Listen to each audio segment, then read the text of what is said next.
Good morning সবাইকে।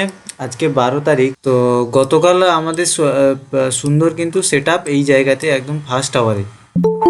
এই দেখুন, এই ওভারঅল একটা ডাউন ট্রেন্ড আছে 5 মিনিট ফ্রেমে। তো সেই জায়গায় যখন ট্রেনটা এই জায়গায় আসতে শুরু করলো, এই যে রেড ক্যান্ডেল, এই ক্যান্ডেলটা এন্ট্রি হতো, এখানে আপনার স্টপ লস হতো। যেহেতু এখানে রেজিস্ট্যান্স আছে, এখানে আপনার এন্ট্রি হয়ে যেত, এখানে স্টপ লস হতো, এইসব জায়গাতে আপনার প্রফিট বুক হতো। যাই হোক, তো এবারে তাহলে কি গতকাল আমরা খুব সুন্দর একটা ডাউন ট্রেন্ড দেখেছি। এবারে প্রথমে আমি নিফটিকে আপনাদের উইকলি টাইম ফ্রেমে দেখাই। দেখুন, উইকলি টাইম ফ্রেমে একটা সুন্দর structure lower low, lower high, lower low, lower high, lower low তৈরি করার চেষ্টা করছে। তারপরে আবার লোয়ার হাই তৈরি করতেই পারে। তো এটাকে যদি আবার ডেলি টাইম ফ্রেমে আমি আপনাদের দেখাই, তাহলে কি দেখবো বলুন তো? সুন্দর একটা ব্রেকআউটের এখানে চেষ্টা করেছিল, তারপরে আবারও নিচের দিকে আসতে শুরু করেছে। তো উই আর এক্সপেক্টিং কি এই জায়গা পর্যন্ত মার্কেট আসবে।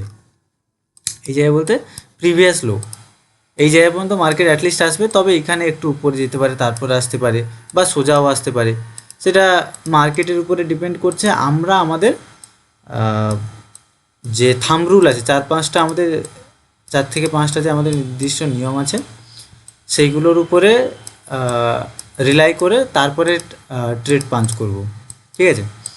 তো তার আগে আমাদের এই 1 ডে টাইম ফ্রেম বলুন, 1 উইক টাইম ফ্রেম বলুন, এগুলো আমাদের কনফিডেন্স দেয় যে আমরা কোন সাইডে যেতে পারি। তো 1 ডে বা 1 উইক টাইম ফ্রেম আমাদের কনফিডেন্স দিচ্ছে কিন্তু ডাউন সাইডের জন্য প্রবাবিলিটিটা হাই আছে। এবারে আজকের প্ল্যান কি হতে পারে? What will be the best scenario for today?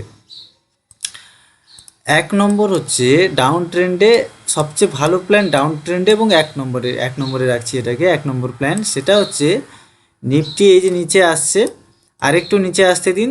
নিচে এসে যখন উপরে যাবে, উপরে গিয়ে আবার যখন এই সুন্দর একটা রেড ক্যান্ডেল তৈরি করবে, তখন কিন্তু এই ইএমএ আমরা কাছাকাছি আরামসে পেয়ে যাব। তো এই জায়গাতে সুন্দর একটা ট্রেড আমাদের ডাউন সাইডের দিকে এক্সিকিউট হতে পারে। এটা 1 নম্বর প্ল্যান। এটাই হচ্ছে সবচেয়ে সেফার প্ল্যান, মানে সুন্দর প্ল্যান হবে, কারণ উইথ ট্রেন্ড আমরা যাব। এবারে সেকেন্ড প্ল্যান হচ্ছে, দেখা গেল নিফটি এই জায়গাতে সেরকম কিছু সেট আপ তৈরি করলো না, উপর দিকে যাওয়া শুরু করলো।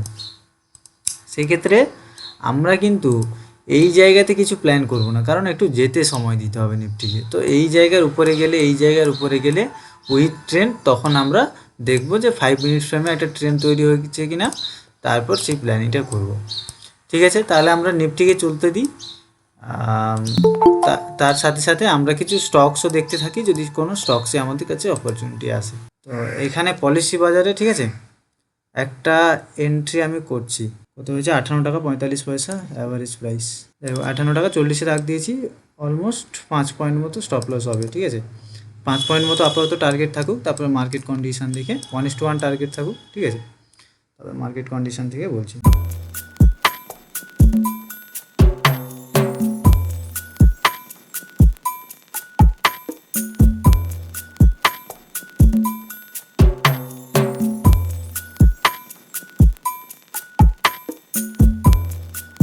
জাস্ট 0.35, মানে আমাদের অলমোস্ট দিয়ে দিয়েছিল। কত পয়েন্ট বলুন তো এক্ষুনি?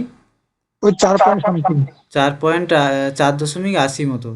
জাস্ট 0.35-এর জন্য বুক হলো না। তো যাই হোক, চলতে দিই, সিস্টেমকে ফলো করতেই হবে।